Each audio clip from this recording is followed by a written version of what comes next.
In the remote hills of Wales, where ancient stones whisper forgotten secrets, there exists a mystery so disturbing that even today, the locals refuse to speak of it. What happened to the Bowen twins in 1952 defies every law of nature, every principle of medicine, and every assumption we hold about life and death itself. Imagine watching your identical twin sister age decades in mere years, her child's face becoming that of an elderly woman while you remain unchanged. Imagine the terror of witnessing something so unnatural that doctors fled your home, leaving behind only half-finished reports and whispered prayers. This is the story of Mair and Elin Bowen, and what I'm about to tell you will challenge everything you believe about the boundaries between life and death. But before we descend into this nightmare, I need you to do something. Hit that subscribe button and ring the notification bell, because stories like this don't just find their way to you, they choose you. And trust me, after what you're about to hear, you'll want to be the first to know when we uncover more mysteries that the world has tried to forget. Chapter 1. The Birth of Shadows. The Welsh village of Llangynog had always been a place where time seemed to move differently. Nestled between the Bowen Mountains and the River Tanat, it was the kind of settlement where generations of families had lived and died without ever venturing beyond the valley's embrace. The houses, built from local stone and weathered by centuries of Welsh weather, stood like sentinels against the ever-present mist. It was in this timeless place, on a particularly stormy October night in 1952, that Margaret Bowen went into labor. The wind howled through the narrow streets like something alive and angry, rattling the windows of the small terraced house where she lay. Her husband, Di Bowen, paced the kitchen below, his heavy boots wearing a path in the flagstone floor as he waited for news from the midwife upstairs. "Another push, love," urged Mrs. Pritchard, the village midwife, her weathered hands steady despite the unusual circumstances. She had delivered hundreds of babies in her 40 years of practice, but something about this birth felt different. The air in the room seemed thick, almost resistant, as if the very atmosphere was reluctant to witness what was about to unfold. The first twin arrived at precisely midnight, her cry piercing the storm with surprising strength. Mrs. Pritchard wrapped the baby in a clean cloth, noting how the child's eyes seemed unusually alert for a newborn, almost knowing. "A girl," she called down to Di, who let out a whoop of joy that echoed through the house. But the celebration was short-lived. As Margaret prepared to deliver the second twin, something changed. The temperature in the room seemed to drop, and Mrs. Pritchard found herself shivering despite the warmth from the coal fire. When the second baby emerged just 7 minutes after her sister, she was silent. Completely, unnaturally silent. "Why isn't she crying?" Margaret whispered, her voice hoarse from labor. Mrs. Pritchard lifted the second baby, identical to her sister in every way except for that eerie silence. The child's eyes were open, staring directly at the midwife with an intensity that made her skin crawl. "She's breathing," Mrs. Pritchard said, though her voice carried an uncertainty that made Margaret's blood run cold. She's fine." But even as she spoke the words, Mrs. Pritchard knew they weren't true. There was something about the second twin that felt wrong, something that made every instinct in her body scream danger. The baby's skin was paler than her sister's, almost translucent, and her breathing was so shallow it was barely detectable. Margaret named the first twin Mair, a traditional Welsh name meaning Mary, and the second Elin meaning light. The irony of that second name would become apparent in the weeks that followed. The villagers of Llangynog were initially delighted by the arrival of the Bowen twins. Children were precious in their small community, and identical twins were considered especially blessed.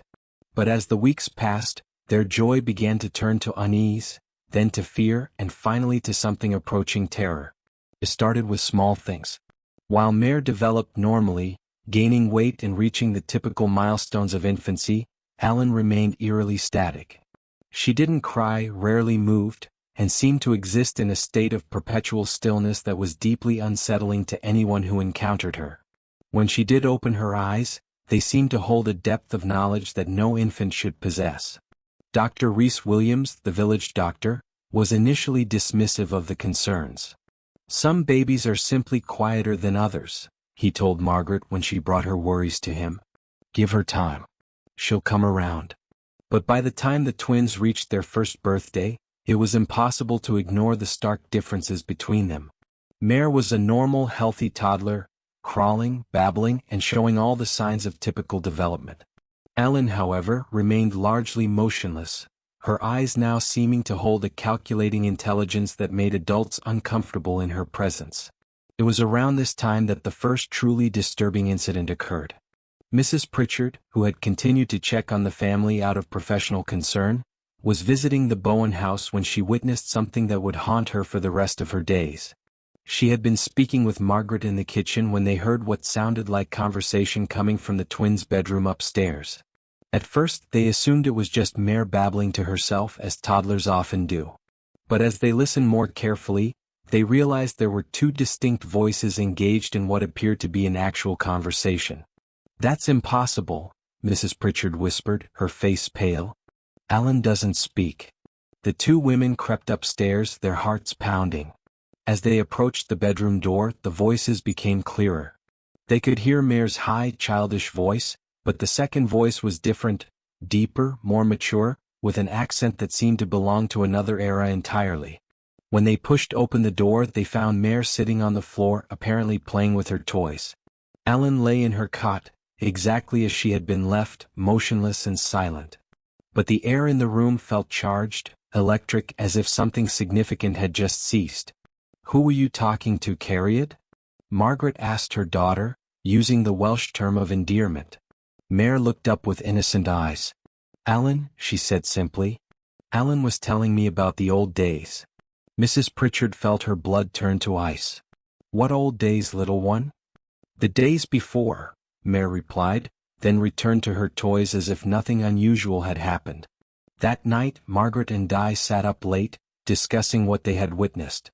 Neither wanted to voice their fears, but both knew they had encountered something that defied all natural explanation. The Elin they had birthed was not developing like a normal child. She was something else entirely. As if responding to their discussion, a soft voice drifted down from the bedroom above. It was not Mair's voice but the deeper, older voice they had heard earlier. Though they couldn't make out the words, the tone was unmistakably sinister, filled with a malevolent intelligence that made their skin crawl. Di grabbed his coat and headed for the door. "I'm fetching Dr. Williams," he said grimly. "This has gone on long enough." But when Dr. Williams arrived an hour later, the house was silent. The twins were sleeping peacefully, Elin as still as ever, Mair curled up with her favorite doll. The doctor examined both children and found nothing medically wrong, though he later confided to his wife that something about the second twin had filled him with an inexplicable dread. As the doctor prepared to leave, he paused at the front door. "Mrs. Bowen," he said carefully, "has Elin always been so cold to the touch?" Margaret felt her heart skip. "Cold?" "When I examined her, her skin temperature was significantly lower than normal. Not dangerously so, but enough to be unusual." After the doctor left, Margaret and Di found themselves afraid to sleep in their own home. The house felt different now, as if something had awakened within its walls. And upstairs, in the bedroom where their twins lay, they could swear they heard the sound of whispered conversations continuing long into the night. Chapter 2: The Unnaturally Rapid Aging. 2 years passed, and the differences between the Bowen twins became impossible to ignore. While Mair continued to develop normally, growing into a bright, energetic 3-year-old, Elin had begun to change in ways that defied medical explanation. It started subtly. The baby fat that should have filled out her cheeks began to disappear, leaving her face gaunt and angular. Her skin, already pale, became almost translucent, with veins visible beneath the surface like dark rivers on a map. Most disturbing of all, her hair, once dark and thick like her sister's, began to thin and turn gray. Dr. Williams was baffled. He had consulted with colleagues in Cardiff and even sent photographs to specialists in London, but no one could provide an explanation for Elin's condition. The child was aging at an impossible rate, her body showing signs of advanced years while her mind remained sharp and disturbingly mature. "I've never seen anything like it," Dr. Williams confided to Margaret during one of his increasingly frequent visits. "Her bone density is decreasing, her muscle mass is diminishing, and her cardiovascular system is showing signs of significant deterioration. It's as if she's aging decades in the span of months. Margaret watched her daughter with growing horror. Elin rarely moved from her bed now, her limbs having become thin and frail. But her eyes, those terrible knowing eyes, seemed to grow sharper with each passing day.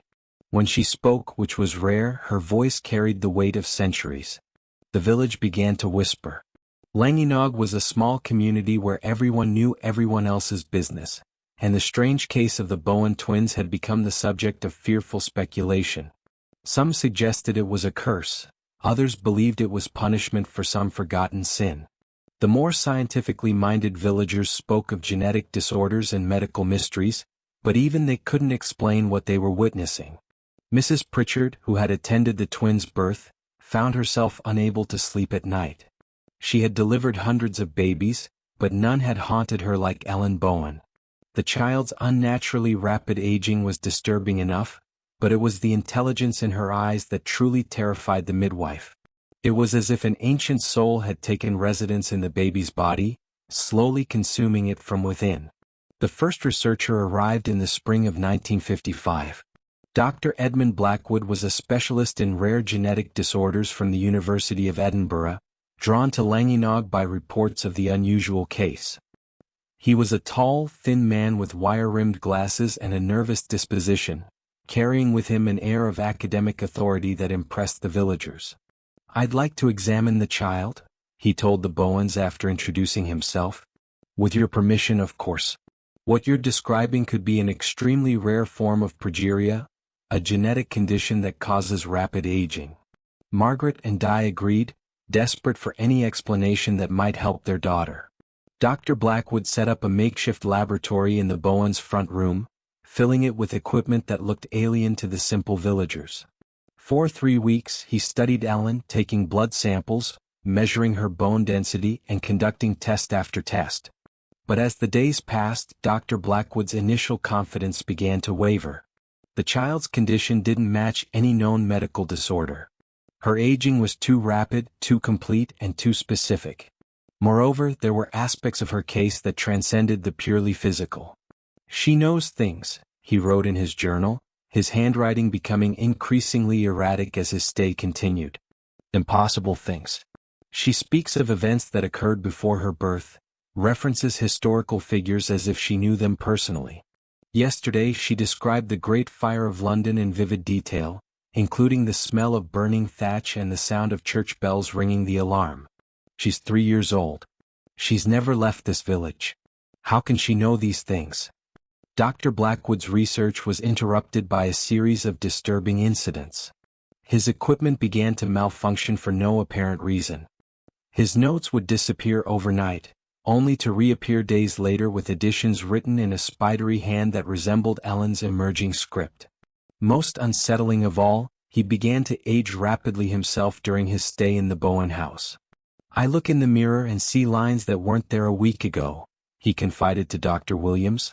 "My hair is graying at the temples and I feel exhausted all the time. It's as if being near the child is somehow draining."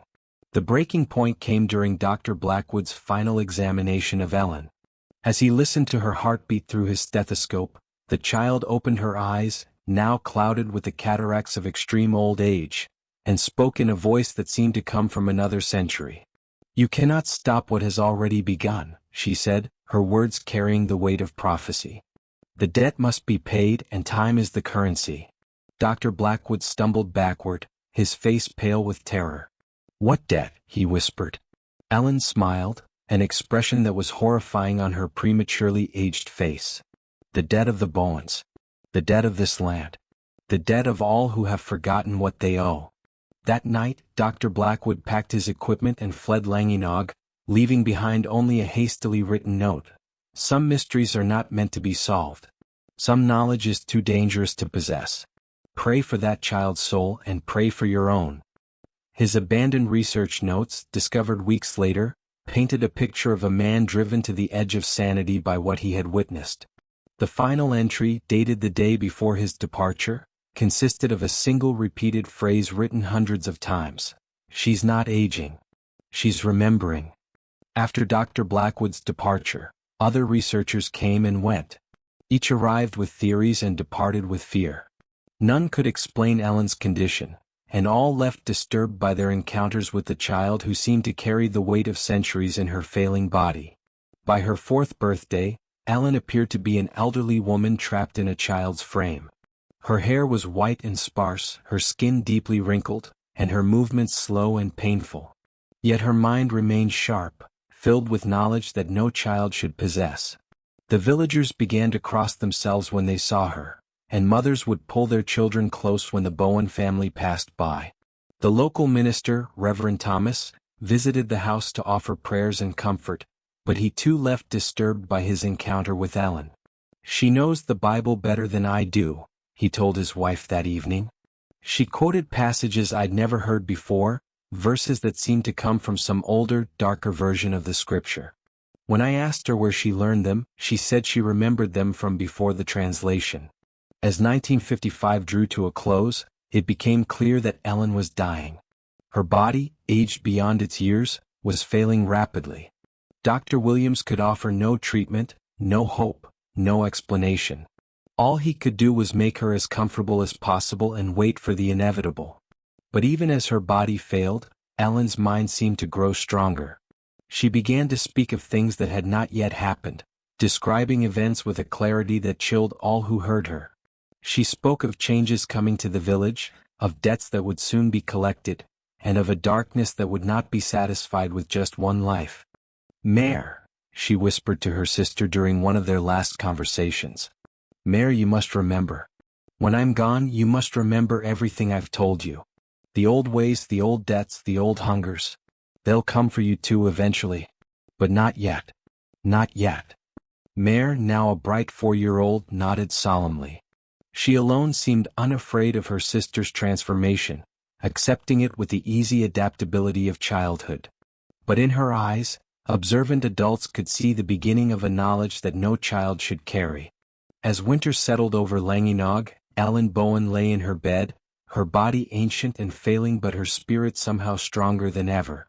The villagers whispered that she was not really dying. She was becoming something else, something that had been waiting patiently for the right moment to emerge. And in the darkness of the Welsh winter, with the wind howling down from the mountains and the mist creeping through the valleys, it seemed as if the very landscape was holding its breath, waiting for what would come next. Chapter 3: The Impossible Death. The winter of 1955 was the harshest Llangynog had seen in decades. Snow fell in thick, silent curtains, blanketing the village in an oppressive white that seemed to muffle not just sound but hope itself. The Bowen house, already a place of whispered fears and careful glances, became a monument to the impossible as Ellen's condition worsened. By December, the child who had once been identical to her sister now appeared to be a woman of 80 or more, her body twisted and frail, her breathing labored and painful. Dr. Williams visited daily, not because he could offer any treatment, but because he felt compelled to document what he was witnessing, a case that would challenge everything he thought he knew about medicine and mortality. "Her cellular structure is breaking down at an unprecedented rate," he wrote in his private journal. "But it's not random deterioration. It's as if her body is following some predetermined pattern, aging according to a schedule that exists outside natural law.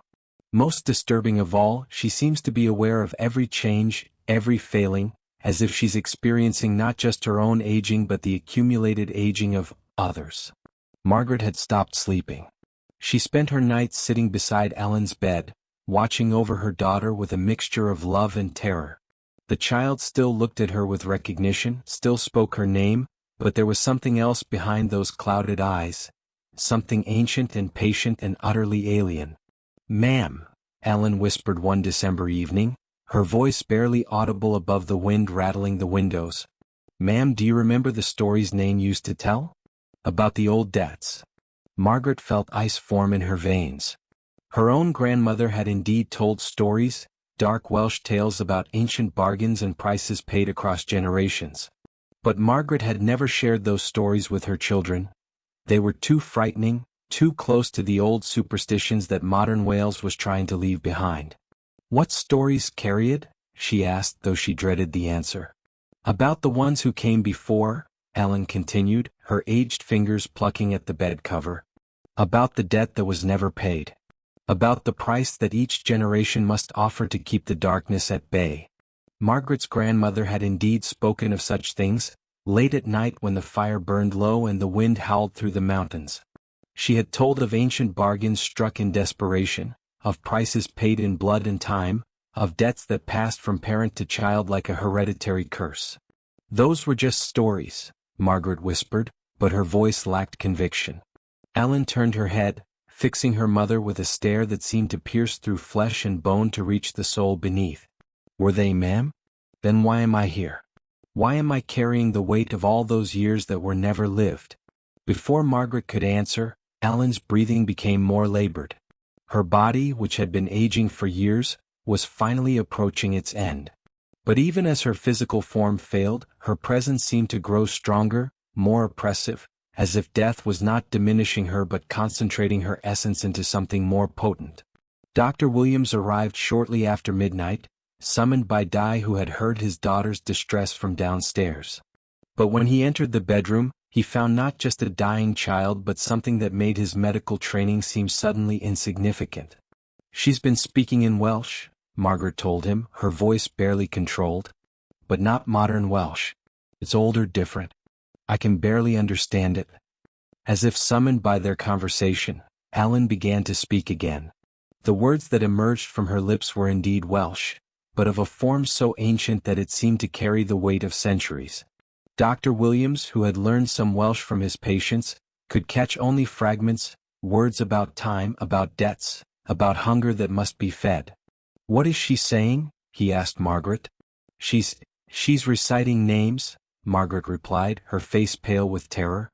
"Names of people from the village. People who died long ago. She's listing them like an accounting." As the night progressed, Elin's condition continued to deteriorate.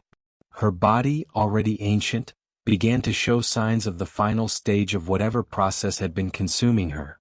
Her skin became almost transparent, her breathing so shallow it was barely detectable. Yet her voice grew stronger, more insistent, as if she was racing against time to deliver some crucial message. "Mair," she called suddenly, her voice cutting through the hushed conversations of the adults. "Mair, come here." Mair, who had been sleeping in the next room, appeared in the doorway as if summoned by forces beyond hearing. She approached her sister's bed with no fear, only a solemn acceptance that chilled the watching adults. "Listen carefully," Elin whispered, her ancient eyes fixed on her twin. "When I'm gone they'll come for you. Not immediately but eventually. The debt isn't paid with just one life. It's paid with time, with years, with the essence of living itself." "Who will come?" Mair asked, her young voice clear in the hushed room. "The hungry ones. The ones who have been waiting in the spaces between moments. They've been feeding on our family for generations, taking years from our lives to sustain themselves. I've paid a lifetime's worth in 4 years. But it's not enough. It's never enough." Margaret felt the room spinning around her. The stories her grandmother had told suddenly seemed less like folklore and more like warnings. The ancient Welsh tales of beings that fed on time itself, that made bargains with desperate families and collected payment across generations. "How do we stop them?" she asked, though she wasn't sure she wanted to know the answer. Elin's laugh was the sound of autumn leaves rustling in a graveyard. "Stop them? Ma'am, we can't stop them. We can only delay them. Each generation must pay the price, must offer up their years to keep the darkness from consuming everything." As dawn approached, Elin's breathing became increasingly labored. Her body, aged beyond its natural span, was finally succumbing to the impossible process that had been consuming her. But even as her physical form failed, her presence seemed to grow stronger, more concentrated, as if death was not ending her story but transforming it into something else entirely. "I can see them," she whispered suddenly, her eyes fixed on something invisible to the others in the room. "They're waiting. They've been waiting so long and they're so very hungry." Dr. Williams checked her pulse, his face grim. "Her heart is failing," he said quietly. "There's nothing more I can do." But even as he spoke, Elin's eyes snapped open one final time. She looked directly at Mair, and when she spoke, her voice carried the authority of ages. "Remember," she said, each word falling like a stone into still water. "Remember everything I've told you. The time will come when you must choose. Your years for theirs, your life for the village's continued existence. The debt must be paid, but you can choose how it's paid." With those words, Ellen Bowen died. Her body, aged far beyond its natural span, finally succumbed to the impossible process that had been consuming her since birth. But even in death, her presence lingered in the room like smoke from a fire that refuses to be extinguished. Dr. Williams confirmed the death at 6:47 a.m. on December 15, 1955. The official cause was listed as premature aging of unknown origin, though he knew those words were inadequate to describe what had truly occurred. A 4-year-old child had died with the body of an elderly woman, her mind filled with knowledge that spanned centuries. The funeral was held 3 days later, but few villagers attended. Those who did come spoke in hushed whispers about the strangeness of burying a child who looked like their own grandmother's. The minister, Reverend Thomas, performed the service with visible reluctance, stumbling over prayers that seemed inadequate for such an unnatural death. But even as they lowered Ellen's impossibly aged body into the cold Welsh earth, the villagers sensed that this was not an ending but a transformation. The child who had aged beyond her years was gone, but something else had taken her place. Something that would not rest quietly in the grave. That night, as the Bowen family tried to sleep in their house that now felt vast and empty, they heard the sound of whispered conversations drifting through the walls. The voice was not Mair's childish babble, but something older, more knowing, the voice of someone who had learned the price of time and was eager to share that knowledge with others. The debt had been paid but not satisfied. The hunger had been fed but not sated. And in the growing darkness of the Welsh winter, something ancient and patient began to stir, ready to collect the next installment on a bargain that had been struck long before any of them were born. Chapter 4: The Aftermath of Unnatural Death. The weeks following Ellen's death transformed Llangynog from a quiet Welsh village into a place where normalcy itself seemed to have died. The impossible nature of the child's aging and death had created a wound in the fabric of the community that refused to heal, and strange phenomena began to manifest with increasing frequency. The first sign came just days after the funeral. Mrs. Pritchard, the midwife who had delivered the twins, was walking past the village cemetery when she heard the sound of children playing. The laughter was high and bright, carrying clearly through the cold December air. Following the sound, she discovered a group of local children gathered around Ellen's grave, engaged in what appeared to be a conversation with someone unseen. "Who are you talking to?" Mrs. Pritchard asked, her voice sharp with concern. The children looked up with innocent faces, seemingly unaware of anything unusual. "The old lady," said young Gwyneth Evans, pointing to the freshly covered grave. "She knows such interesting stories." Mrs. Pritchard felt her blood turn to ice. "What old lady?" "The one who used to be little like us," another child, Thomas Morgan, explained matter-of-factly. "She says she remembers when the village was different, when there were more people and the old ways were still followed." The midwife ushered the children away from the cemetery, but their words haunted her. That evening, she confided in Dr. Williams, who had been documenting the strange occurrences that seemed to be proliferating throughout the village. "It's not just the children," he told her grimly. "I've had 3 separate reports this week of people hearing conversations in empty rooms, of seeing shadows that move independently of their sources, of finding objects rearranged in patterns that suggest intelligence and intent. The phenomena were not random. They seemed to center around the Bowen family and their house, radiating outward like ripples from a stone thrown into still water. Margaret and Di found themselves living in a home that no longer felt entirely their own, where whispered conversations could be heard in the walls and cold spots appeared in rooms that had been warm moments before. Mair, now 5 years old and the sole surviving twin, seemed to be the focal point of much of the activity.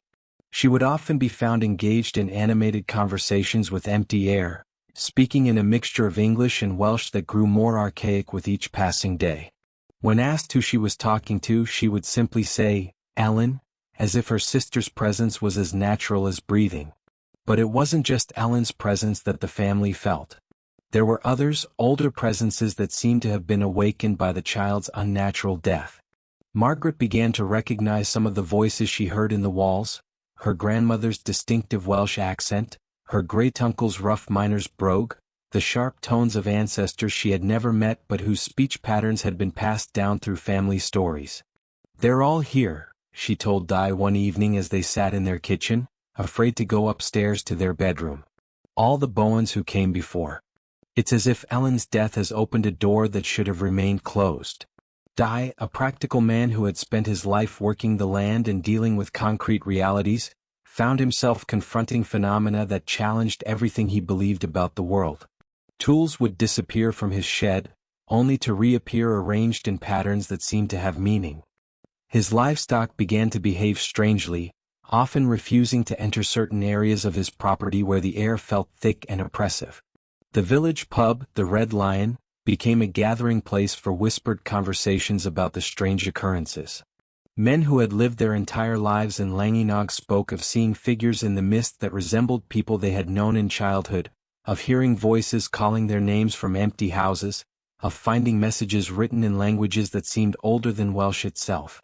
"It's spreading," said Evan Thomas, a local farmer whose family had lived in the valley for centuries. "Whatever happened to that Bowen child, it's affecting the whole village. My grandmother used to tell stories about times like this, when the old debts came due and the past refused to stay buried. The local constable, P.C. Davies, tried to maintain order, but how could he file reports about shadows that moved independently or voices that spoke from empty rooms? His official logbook became a catalogue of the impossible, filled with complaints about phenomena that defied both explanation and solution. Religious faith, which had been a cornerstone of Welsh village life, began to fracture under the weight of the unexplained. Reverend Thomas found his congregation dwindling as people struggled to reconcile their beliefs with the evidence of their senses. Those who continued to attend services spoke of feeling watched during prayers, of hearing responses to hymns sung in voices that belonged to no one present. "I've prayed for guidance," the minister confided to Dr. Williams. "But the answers I receive seem to come from sources that predate Christianity. Old Welsh words older than the language itself, speaking of bargains and debts and hungers that must be fed." The most disturbing incidents involved the village children. They began to gather in groups, engaging in games that seemed to involve communication with invisible participants. They would arrange stones in complex patterns, sing songs in languages their parents didn't recognize, and demonstrate knowledge of historical events that had occurred long before their births. "They're learning from something," Margaret observed as she watched Mair play with a group of village children. "But what they're learning isn't meant for young minds." The answer came from an unexpected source. Mrs. Bronwyn Hughes, the village's oldest resident at 93, had remained largely silent about the strange occurrences. But as the phenomena intensified, she finally spoke, her voice carrying the weight of decades of carefully guarded secrets. "I've been waiting for this day for 70 years, she told the gathering of concerned villagers in the church hall. "My grandmother told me it would come, just as her grandmother told her. The debt that was made long ago, the price that each generation must pay to keep the darkness at bay." She spoke of ancient bargains struck in desperation, of beings that existed in the spaces between moments, feeding on time itself. The Bowen family, she revealed, had been paying installments on this debt for generations, each paying with years of their lives to maintain the balance that kept the village safe from something far worse than the strange phenomena they were experiencing. "Young Ellen didn't die," Mrs. Hughes explained, her rheumy eyes fixed on something beyond the present moment. "She was transformed, became a bridge between what was and what is. And now that bridge is allowing others to cross over, to make their presence known." The revelation sent shockwaves through the community. The strange phenomena were not random occurrences but manifestations of a supernatural economy that had been operating in the shadows for generations. The Bowen family had been paying the price in years of life, their shortened lifespans purchasing safety for the entire village. But now, with Ellen's transformation, the balance had shifted. The old debts were being called in, and the entire community was beginning to feel the weight of obligations that had been accumulating for decades. "What happens now?" asked Dr. Williams, though he feared the answer. Mrs. Hughes turned her ancient eyes toward the Bowen house, where the lights flickered in patterns that seemed to carry meaning. "Now we wait," she said simply. "We wait and we watch and we prepare to pay whatever price is demanded. Because the alternative is something far worse than strange voices and moving shadows." As winter deepened over Llangynog, the villagers began to understand that they were living through more than just unusual circumstances. They were witnessing the consequences of bargains made long ago, debts that had been passed down through generations, and the awakening of forces that had been kept in check by the sacrifice of innocent lives. The question that haunted them all was simple but terrifying. What would be demanded of them next?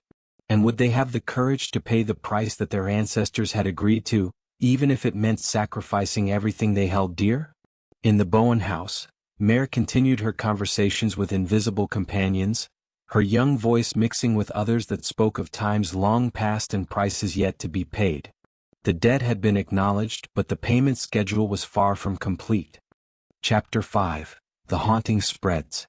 By the spring of 1956, Llangynog had become a village under siege from forces that defied both explanation and resistance. What had begun as strange occurrences centered around the Bowen family had metastasized into a community-wide haunting that challenged every assumption about the nature of life, death, and the debts that bind generations together. The phenomena had evolved, becoming more sophisticated and more invasive. No longer content with whispered conversations and moving shadows, the presences that had been awakened by Ellen's death began to manifest in ways that directly impacted the daily lives of every villager. Children throughout Llangynog began to age prematurely, not with the dramatic acceleration that had claimed Ellen, but with a subtle advancement that was no less disturbing. 6-year-old faces began to show lines that belonged to teenagers, and voices deepened with wisdom that no child should possess. The most affected was young Mair Bowen, who had become the unofficial spokesperson for the growing congregation of spectral presences. Her conversations with invisible companions had evolved into complex negotiations, conducted in a mixture of modern English and archaic Welsh that even the village's oldest residents struggled to understand. "She's not aging like Ellen did," Dr. Williams observed during one of his regular visits to the Bowen house. "But she's changing in other ways. Her vocabulary has expanded exponentially, and she demonstrates knowledge of historical events, local genealogies, and cultural practices that she couldn't possibly have learned through normal means." Margaret watched her surviving daughter with a mixture of pride and terror. Mair had become something beyond a normal child, a conduit for information and influence that flowed from sources that existed outside the boundaries of the living world. The little girl who had once played with dolls now spent her days engaged in serious conversations with ancestors who had been dead for decades. "Mair, who are you talking to today?" Margaret asked one morning as she found her daughter sitting in the garden, apparently deep in conversation with empty air. "Great-great-grandmother Saris," Mair replied without looking up. "She's telling me about the first time the debt was paid, back when the village was much smaller and the old ways were still strong." Margaret felt a chill that had nothing to do with the Welsh spring weather. Saris Bowen had died in 1923, long before Margaret's own birth, but family stories had preserved her memory as a woman who had lived to an unusually old age and possessed knowledge of ancient Welsh traditions that had been lost to subsequent generations. "What is she telling you about the debt?" Margaret asked, though she wasn't sure she wanted to know the answer. Mair's young face took on an expression of ancient wisdom. "She says the original bargain was made during the Great Sickness, when half the village was dying and the survivors were desperate enough to accept any offer of salvation.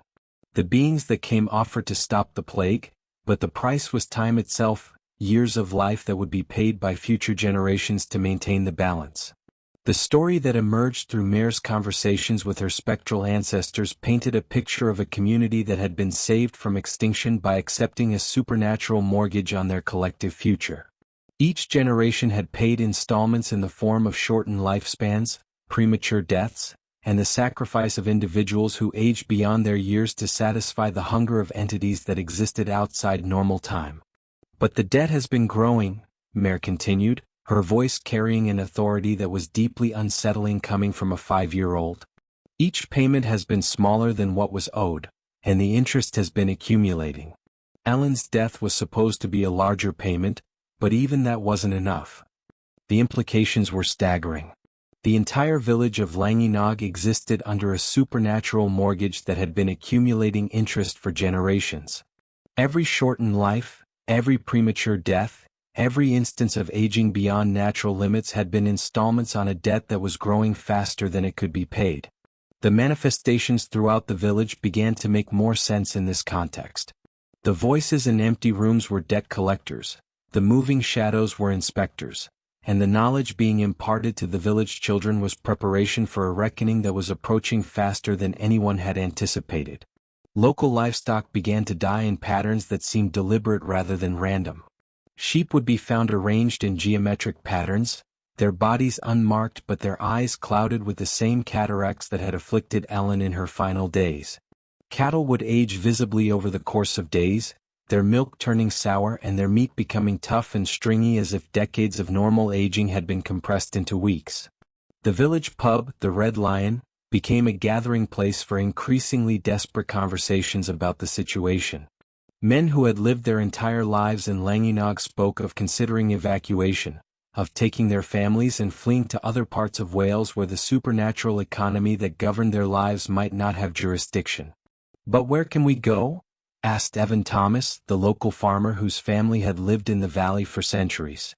"The debt follows bloodlines, not geography. My great-grandfather was born here, and his debt is part of mine now." P.C. Davies, the local constable, had long since given up trying to maintain normal law enforcement. His logbook had become a catalogue of supernatural incidents that defied both explanation and solution. Instead of investigating crimes, he found himself mediating disputes between the living and the dead, trying to maintain some semblance of order in a community where the normal rules of existence no longer applied. "I've contacted the authorities in Cardiff," he told the gathered villagers during one of their increasingly frequent community meetings. "But how do I explain that we're being haunted by our own ancestors? How do I request assistance for a debt that was incurred before any of us were born?" The answer came from an unexpected source. A letter arrived at the village post office, addressed to the people of Llangynog, in handwriting that seemed to shift and change as observers watched. The postmark was illegible, and the postal worker who handled it reported that it had appeared in the mail bag without any memory of how it had arrived. The letter, when opened by Reverend Thomas in the presence of the village council, contained a single page of text written in multiple languages and scripts. Welsh, English, Latin, and symbols that predated any known writing system combined to deliver a message that was both invitation and ultimatum. "The accounting is complete," the letter read, according to the translation provided by Mrs. Hughes, who seemed to understand the archaic symbols better than anyone else in the village. "The debt has reached its limit, and payment in full is now required.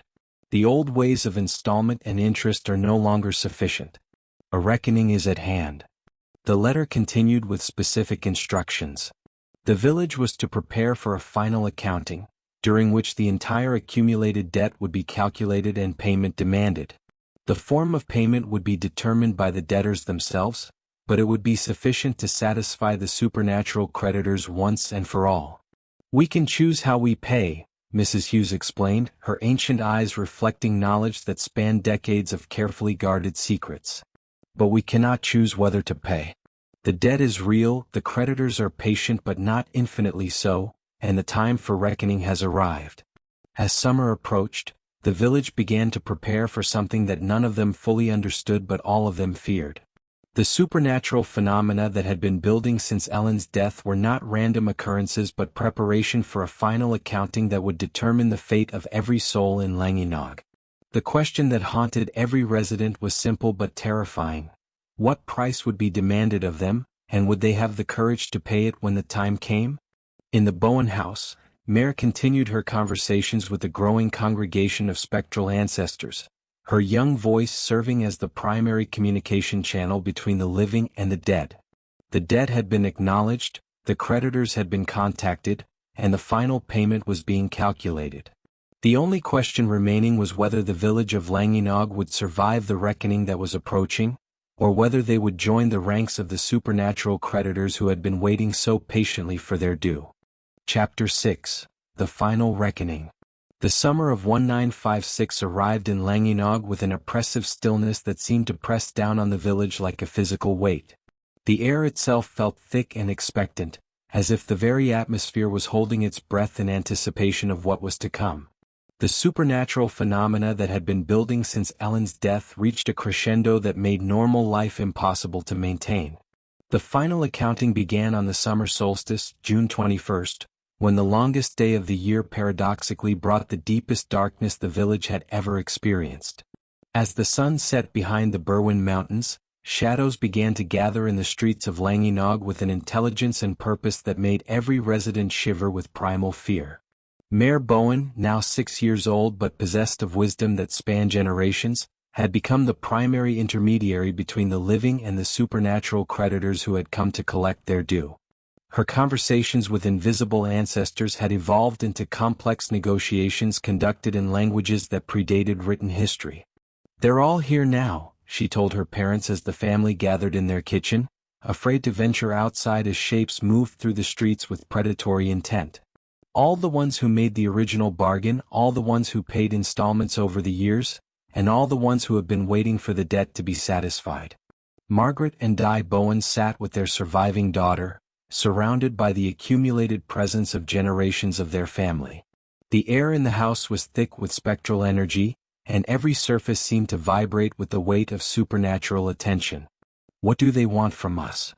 Margaret asked, though she suspected she already knew the answer. Mair's young face took on an expression of ancient sorrow. "They want what was always promised but never fully delivered. They want the debt paid in full once and for all. But they're offering us a choice in how that payment is made." The choice, as it was explained through Mair's translations of spectral communications, was both simple and terrible. The village could continue as it had been, paying installments in the form of shortened lives and premature deaths. But the interest would continue to accumulate until eventually the entire community would be consumed by the supernatural economy that governed their existence. Alternatively, they could make a final payment that would satisfy the debt completely and permanently. This payment would be substantial. It would require the sacrifice of years of life from every resident of Llangynog, but it would be distributed equally rather than concentrated in a few individuals like Ellen. "Everyone would age rapidly," Mair explained, her voice carrying the weight of supernatural authority. "But not to death.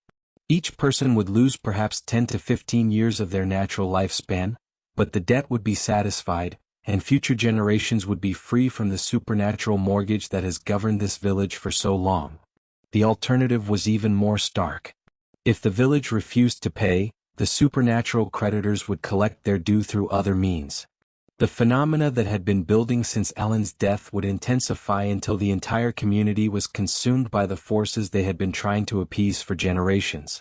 As word of the choice spread through Llangynog, the village split into factions. Some residents, led by the younger families who had the most to lose, argued for resistance. They spoke of evacuation, of breaking the supernatural contract through abandonment of the land that had bound them to the debt. "We never agreed to this bargain," argued David Evans, a young father whose children had begun to show signs of premature aging. "Why should we be bound by the decisions of people who died before we were born?" But the older residents, led by Mrs. Hughes and others who understood the true nature of the supernatural economy, knew that escape was impossible. The debt followed bloodlines, not geography, and the creditors who had come to collect had been patient for generations but would not be denied indefinitely. "You can run," Mrs. Hughes told the assembled villagers during what would be their final community meeting. "But you cannot hide. The debt is in your blood, in your bones, in the very essence of what makes you who you are. It will follow you wherever you go and consume your children and your children's children until it is satisfied." The debate continued for 3 days, during which the supernatural phenomena intensified to the point where normal life became impossible. Voices echoed from empty buildings, shadows moved independently of their sources, and the very air seemed to whisper with the accumulated voices of centuries of debt collectors. On the 4th day, as the village teetered on the edge of supernatural chaos, Mair Bowen stood before the assembled residents and delivered the final terms of the bargain. Her voice, though still that of a child, carried the authority of generations of spectral ancestors. "The choice must be made tonight," she announced. "When the moon reaches its zenith, the accounting will be complete, and payment will be extracted whether we consent or not. But if we agree to pay willingly, the process will be gentler." The vote, when it came, was not unanimous, but it was decisive. Faced with the choice between controlled aging and supernatural chaos, the majority of Llangynog's residents chose to pay the debt that had been accumulating for generations. As midnight approached, the villagers gathered in the church, the pub, and their homes, preparing for a transformation that would fundamentally alter the nature of their existence. The supernatural creditors, manifesting as shadows and voices and half-glimpsed figures, began the process of collecting their due. The aging happened gradually over the course of several hours. Unlike Ellen's rapid transformation, the collective payment was distributed evenly across the entire population. Children became teenagers, teenagers became adults, and adults moved into middle age with a speed that was unnatural but not traumatic. Margaret Bowen, who had been 32 when the process began, found herself approaching 50 by dawn.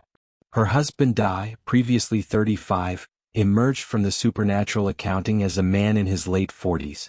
But they were alive, healthy, and free from the supernatural mortgage that had governed their family for generations. Mair, the child who had served as intermediary between the living and the dead, was perhaps the most dramatically affected. Her 6-year-old body aged to that of a teenager, but her mind retained the accumulated wisdom of generations of spectral ancestors. She had become something unique, a bridge between the mortal world and the supernatural economy that had been satisfied but not forgotten. "It's done," she announced as the sun rose over Llangynog on June 25, 1956. "The debt is paid, the balance is restored, and the village is free." The aftermath of the supernatural accounting was both liberation and loss. The strange phenomena that had plagued Llangynog for months disappeared overnight, leaving behind a community that was fundamentally changed but finally free from the supernatural mortgage that had governed their existence for generations. But the price had been real. Every resident of the village had lost years of their natural lifespan, and the children who had been aged prematurely faced the challenge of adapting to bodies and minds that had been advanced beyond their chronological years. Dr. Williams, now approaching 70 despite having been 50 just days before, documented the transformation with the detached professionalism of a man who had witnessed the impossible and lived to tell about it. His medical records from that summer would become legendary in certain circles, though they were never officially acknowledged by the medical establishment. "The human body is more adaptable than we assume," he wrote in his final report on the Llangynog incident. "When faced with supernatural forces that operate outside normal temporal boundaries, consciousness and physiology can adjust in ways that challenge every assumption about the nature of existence." The village slowly returned to a semblance of normalcy, but it was a normalcy born of shared trauma and supernatural revelation. The residents of Llangynog had paid their ancestors' debt, but they had also gained knowledge of forces that operated beyond the boundaries of normal human experience.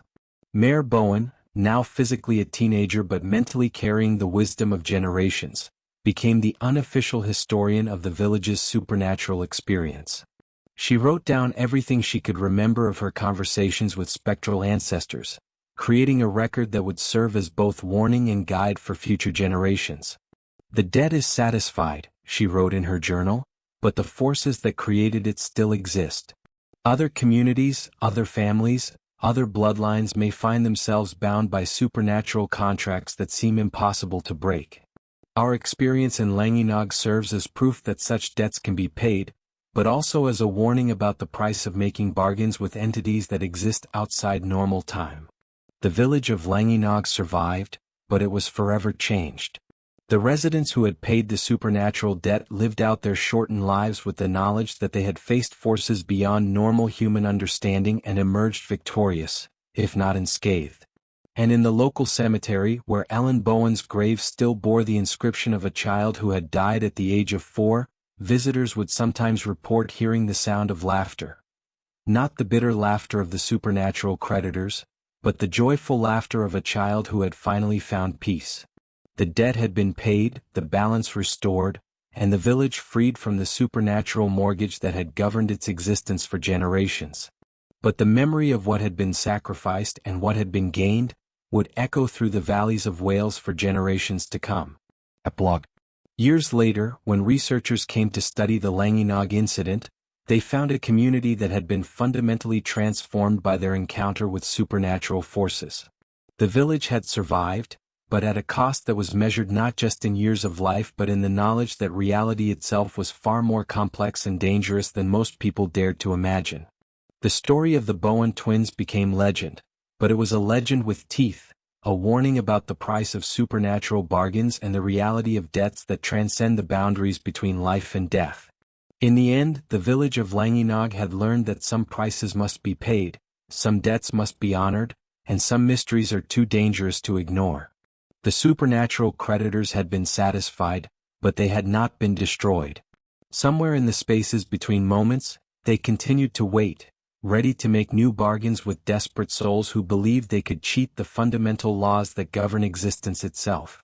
And in the Welsh valleys, where mist still clings to the mountains and ancient stones still whisper forgotten secrets, the story of the Bowen twins serves as both warning and promise, a reminder that even the most impossible debts can be paid, but that payment always comes at a price that changes everything it touches. Transition to documentary style. Now you might be wondering, how much of this story is real? How much can be verified? The answer will shock you because the evidence for the Llangynog incident is far more substantial than most supernatural cases. Evidence presentation. Let me show you what we've uncovered through months of investigation. First, the birth records. In the Powys County archives, we found the original birth certificates for Mair and Elin Bowen, dated October 15, 1952. But here's where it gets interesting. There's a handwritten note in the margin, added by the registrar. Unusual circumstances, see medical appendix. That medical appendix, when we finally tracked it down, contained Dr. Williams' original reports. His handwriting becomes increasingly erratic as the case progresses, and his final entry, dated just days before Ellen's death, reads, "This case defies all medical explanation. I fear we are dealing with forces beyond the scope of natural science."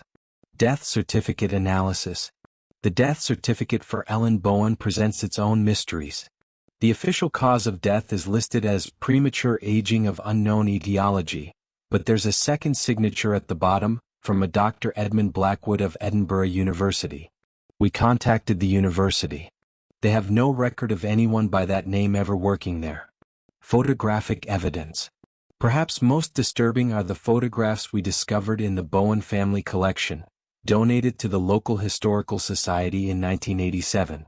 These images show the twins at various stages of their short lives, and the progression of Ellen's aging is clearly documented. In one photograph taken just weeks before her death, she appears to be an elderly woman, but the date stamp confirms she was only 4 years old.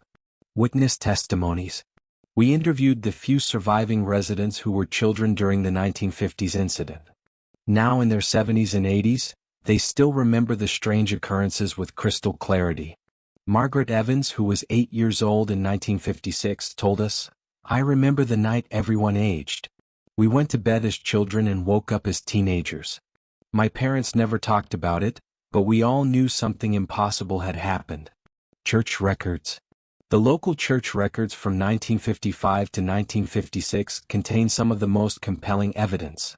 Reverend Thomas documented multiple supernatural occurrences, including detailed accounts of voices speaking in ancient Welsh dialects that predated any known linguistic records. His final entry reads, "The old ways have returned. May God forgive us for the bargains our ancestors made." Modern paranormal investigation. In 2019, we arranged for a team of paranormal investigators to spend a week in Llangynog. Using modern equipment, EMF detectors, thermal cameras, and digital recording devices, they captured evidence that corroborates many aspects of the historical accounts.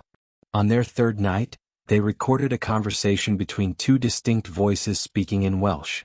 When we had the recording analyzed by linguistic experts at Cardiff University, They confirmed that the dialect was consistent with 16th-century Welsh, a form of the language that had been extinct for over 400 years. The cemetery investigation. Our investigation of the local cemetery revealed its own mysteries.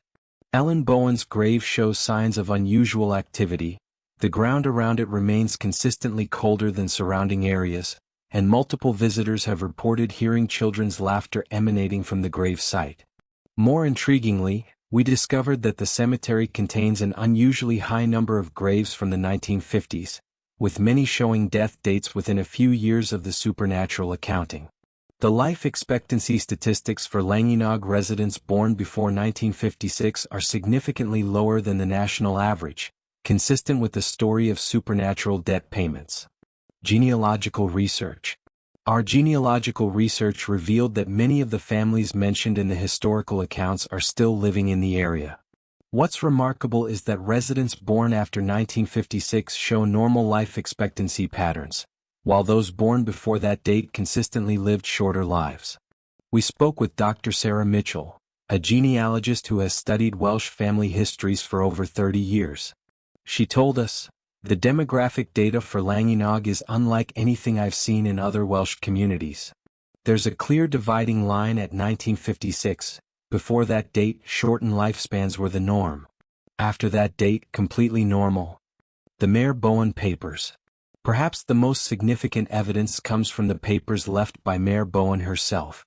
She lived until 1994, dying at what would have been the age of 42, but her journals reveal that she considered herself to be much older due to the supernatural aging she experienced. Her final journal entry, written just days before her death, reads, "The debt has been paid, but the knowledge remains. I have lived 2 lifetimes in one body, and I have seen things that exist beyond the boundaries of normal human experience. Future generations must know that the supernatural economy is real, and that some debts transcend the boundaries between life and death." Scientific analysis. We submitted hair samples from the Bowen family collection to a laboratory for analysis. The results were extraordinary. The cellular structure showed signs of accelerated aging that couldn't be explained by any known medical condition. The DNA itself appeared to have been altered in ways that suggested exposure to forces beyond current scientific understanding. Modern witness accounts. Even today, visitors to Llangynog report unusual experiences. The local bed and breakfast owner, Mrs. Jenkins, told us, "We get tourists who come to see the village because of the old stories. Most leave early. They say they hear voices in the walls, feel cold spots that move around the house, and see shadows that don't match any physical objects." The continuing mystery. The most unsettling aspect of our investigation is the discovery that the supernatural phenomena haven't entirely ceased. While the major manifestations ended with the 1956 accounting, sensitive individuals still report unusual experiences in and around Llangynog. Professional psychic investigator James Morrison spent a month in the village in 2020. His report states, "The supernatural debt has been paid, but the infrastructure that supported it remains. It's as if the village exists in a thin place between worlds, where the normal rules of reality are more flexible than elsewhere." Final thoughts. So what can we conclude from this investigation? The evidence suggests that something extraordinary happened in Llangynog between 1952 and 1956. Whether you believe in supernatural forces or not, the documented facts are undeniable. 2 identical twins were born, one of whom aged at an impossible rate. The entire village population experienced simultaneous aging in 1956. Multiple witnesses, documentation, and physical evidence support the core elements of the story. The demographic patterns of the community changed dramatically after 1956. The story of the Bowen twins challenges our understanding of what's possible in our world. It suggests that reality may be far more complex and mysterious than we typically imagine, and that forces beyond our current scientific understanding may be operating in ways we're only beginning to comprehend. What do you think? Are you convinced by the evidence, or do you believe there's a rational explanation for everything we've uncovered? Let me know in the comments below. And if you enjoyed this deep dive into one of Wales' most mysterious supernatural cases, make sure to subscribe and hit the notification bell, We have more investigations coming that will challenge everything you think you know about the world we live in. Remember, the supernatural isn't just ancient history, it's happening all around us, in places like Llangynog, where the boundaries between the possible and impossible are thinner than we'd like to believe. Final credits with haunting music. The investigation into the Llangynog incident continues. If you have information about similar cases, or if you've experienced unexplained phenomena in your own community, we want to hear from you. The story of the Bowen twins may be just the beginning of a much larger mystery that spans generations and challenges our understanding of reality itself. Until next time, keep questioning, keep investigating, and remember, the truth is often stranger than fiction, especially when it comes to the supernatural deaths that may be waiting in your own family history.